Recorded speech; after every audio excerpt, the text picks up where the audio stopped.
She was the kind of girl who didn't need to try. The kind of girl who walked into a room and made it feel lighter. Her smile was sunlight. Her voice, a breath of spring.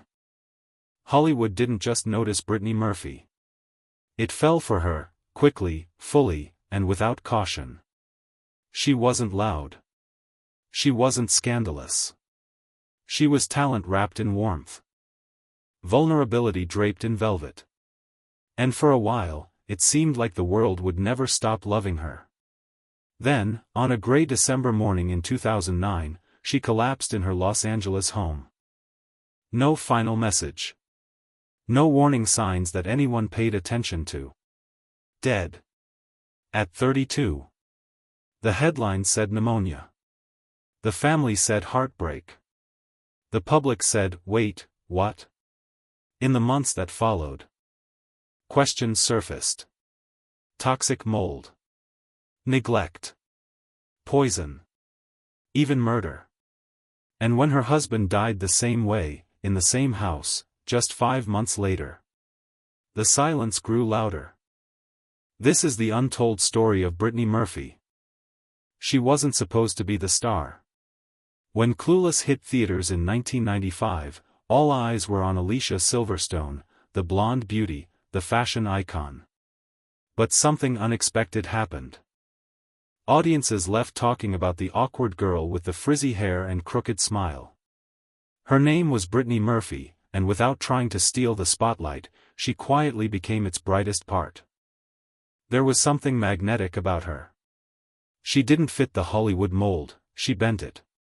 Wide eyes that shimmered with sincerity. A raspy, honey-coated voice that made every line feel spontaneous. She wasn't perfect, and that made her unforgettable. As the late 90s bled into the 2000s, Brittany was everywhere. She was the messy best friend in Drop Dead Gorgeous, the troubled girl in Girl Interrupted, the rising love interest in 8 Mile, the childlike nanny in Uptown Girls. No two roles looked alike. But each one pulsed with her signature mix of charm, fragility, and fire. She could break your heart in a single close-up. Or make you laugh before the tears had even dried. Hollywood dubbed her the Sunshine Girl. But she didn't radiate with force, she shimmered with vulnerability. On screen, she seemed open, unfiltered, emotionally barefoot. In a world of performances, Brittany felt real. In 8 Mile, she went toe-to-toe with Eminem, and held her own. As Alex, she wasn't just a love interest.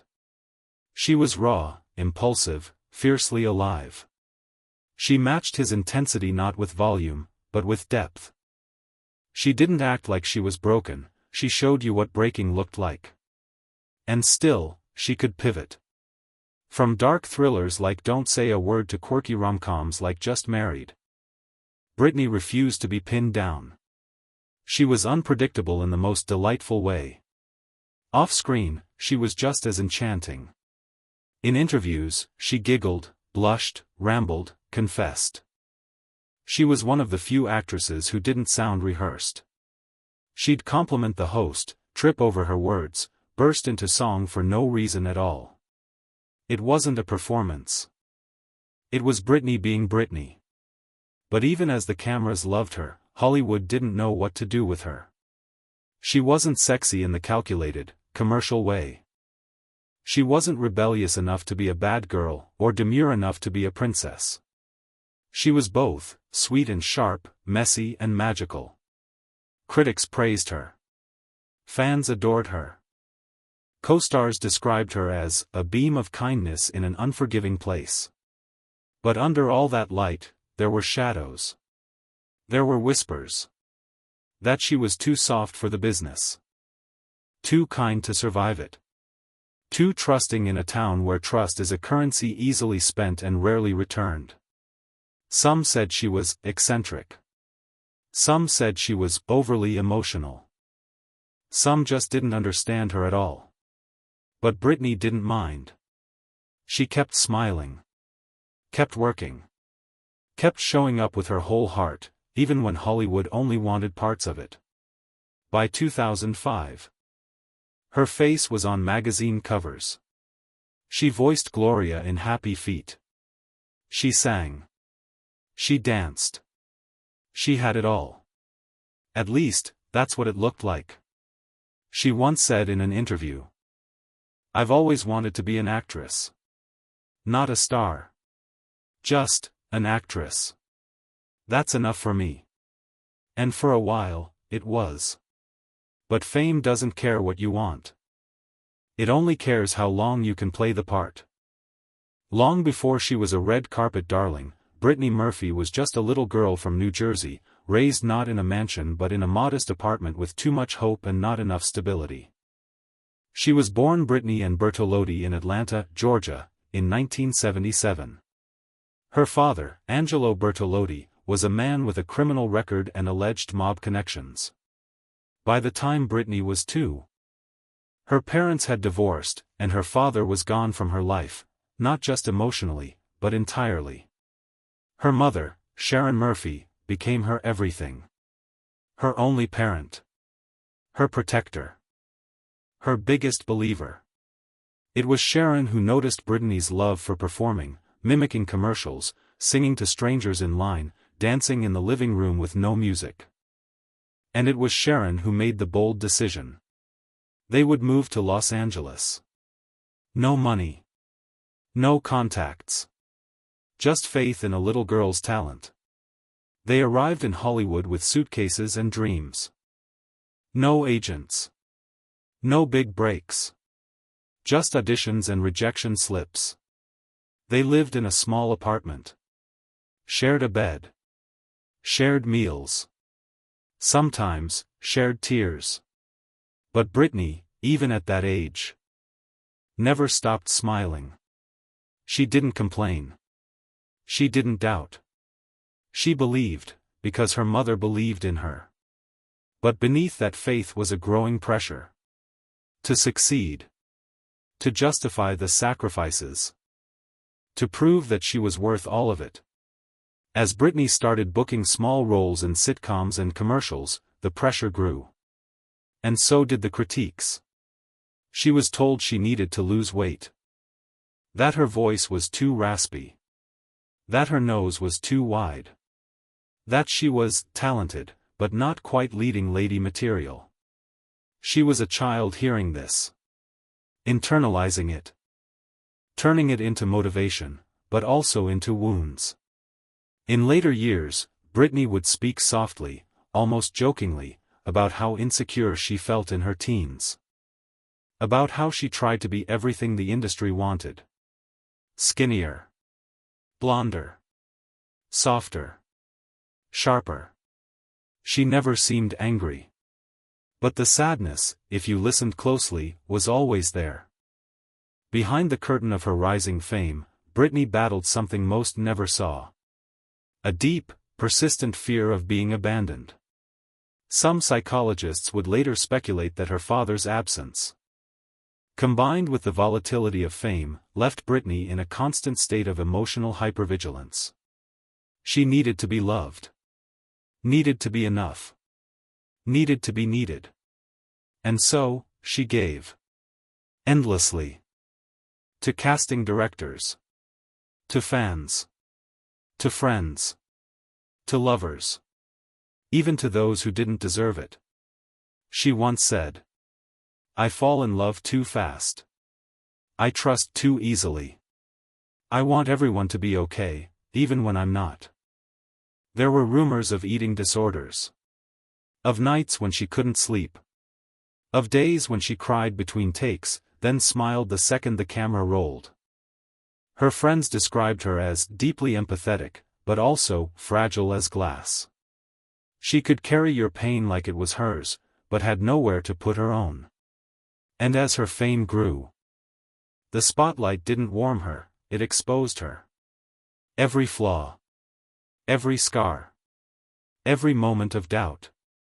Hollywood gave her roles, but rarely gave her rest. By the early 2000s, she was known, but not fully understood. Celebrated, but not entirely safe. Loved, but never truly protected. There were also financial pressures.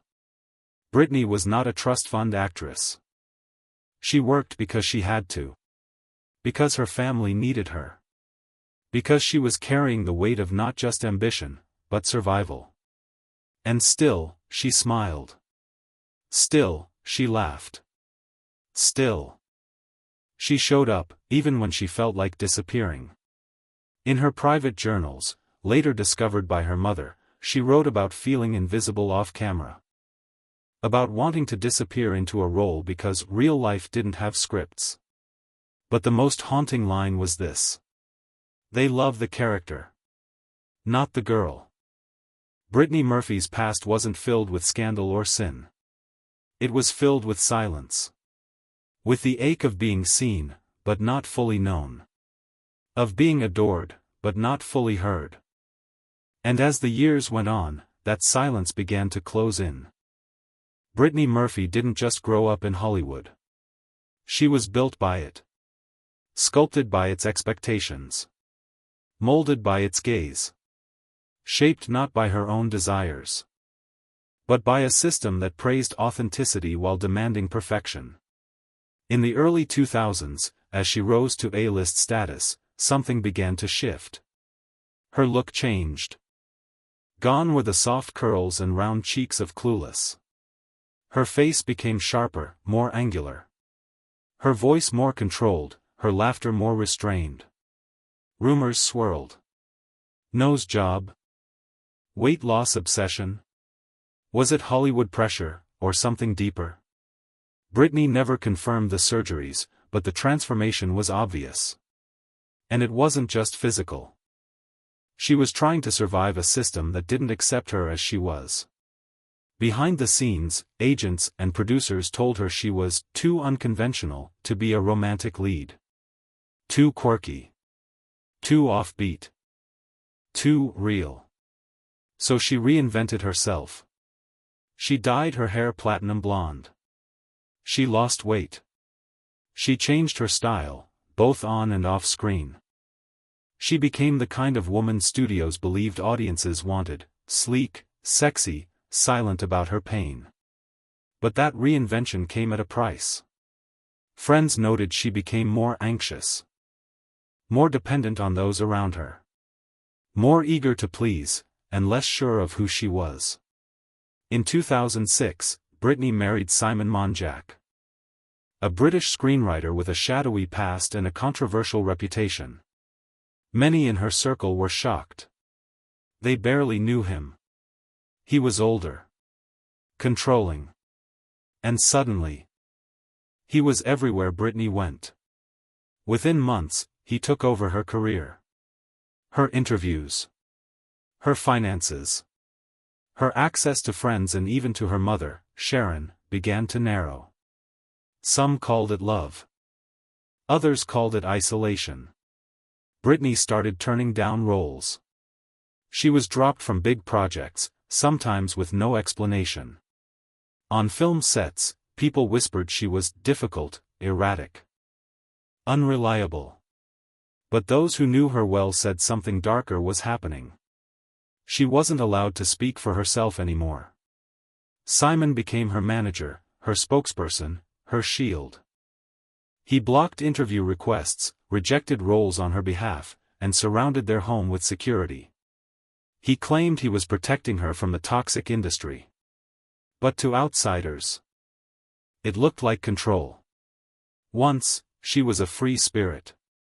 Now, she was a ghost in her own story. There was also the matter of medication. Reports later revealed Brittany had a cabinet full of prescription drugs, antidepressants, anti-anxiety meds, painkillers, sleeping aids.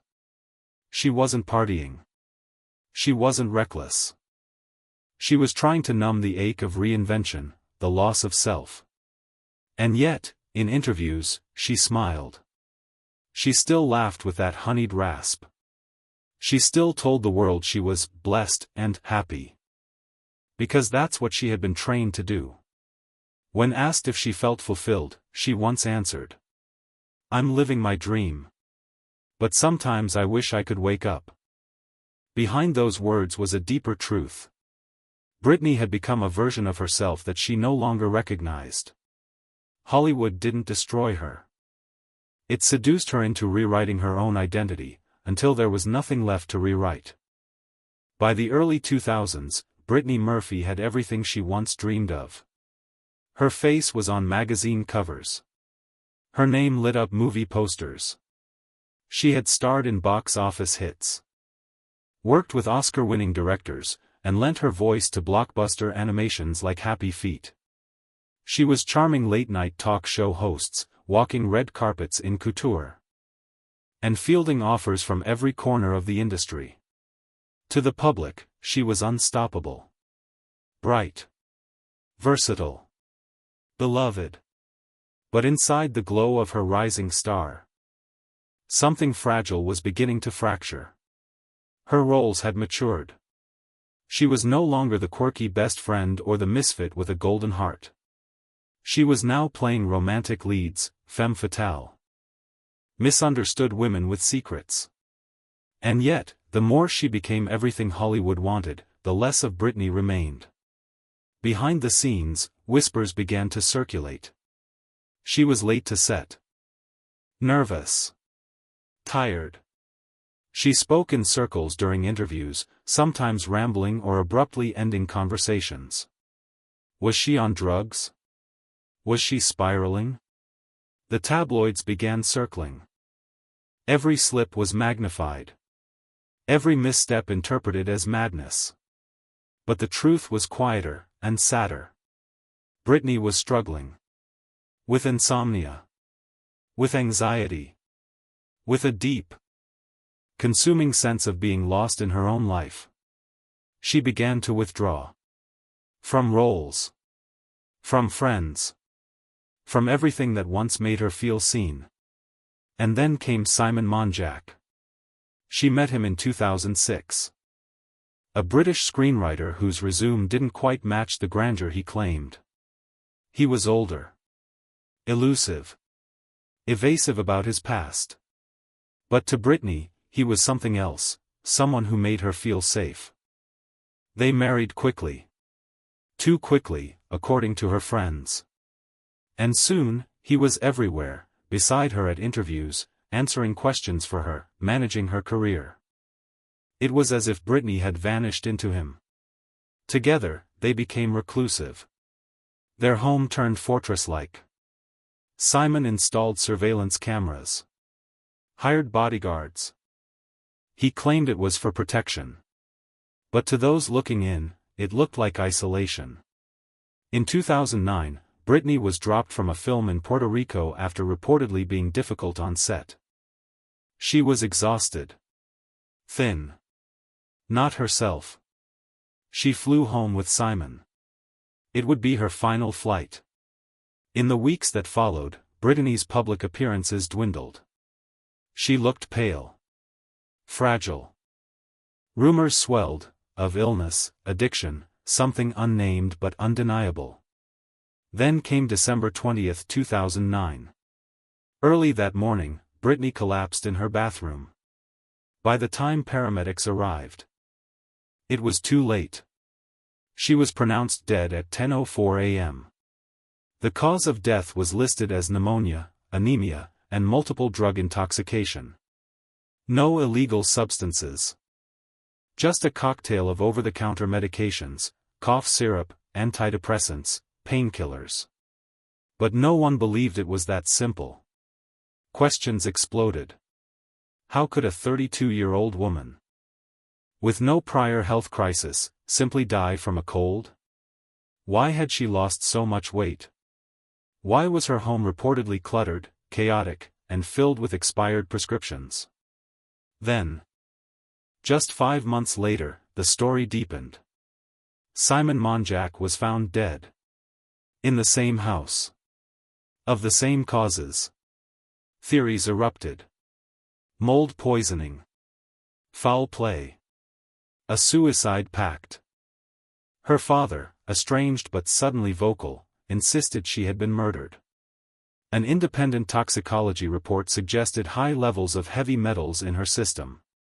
Fans began pointing fingers. At Hollywood. At Simon. At Sharon. At the silence that surrounded her final years. But the truth, perhaps, was more tragic than any conspiracy. Brittany Murphy had reached the mountaintop, only to find it cold, lonely, and thin on oxygen. She wasn't destroyed by scandal or excess. She was worn down by invisibility.